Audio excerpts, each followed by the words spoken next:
Shalom, salam sukacita. Renungan malam seiman berjudul Arti Kasih Karunia. Sebab karena kasih karunia kamu diselamatkan oleh iman, itu bukan hasil usahamu, tetapi pemberian Allah. Efesus 2 ayat 8. Kita menyadari bahwa kita hanya diselamatkan oleh kasih karunia Allah. Kata kasih karunia adalah kata yang sangat penting dalam kekristenan.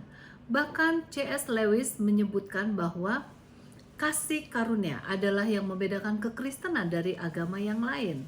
Semua agama mengajarkan kebaikan atau penurutan sebagai suatu syarat untuk keselamatan kita. Namun kekristenan mengajarkan keselamatan adalah hanya oleh karena kasih karunia Allah dan bukan berdasarkan usaha manusia. Sungguh suatu konsep yang luar biasa. Nah, apakah definisi dari kasih karunia? Banyak yang coba memberikan definisi kasih karunia.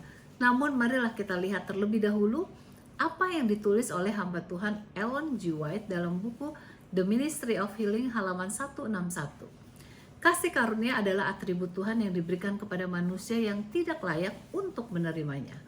Kita tidak mencarinya untuk mendapatkannya, tetapi kasih karunia dikirim untuk mencari kita. Allah bersukacita untuk memberikan kasih karunia-Nya kepada kita, bukan karena kita layak menerimanya, akan tetapi karena kita sama sekali tidak memiliki sesuatu yang berarti untuk menerimanya. Satu-satunya klaim kita untuk menerima rahmat-Nya adalah kita mutlak membutuhkannya. Banyak lagi penulis lain yang memberikan definisi mengenai kasih karunia.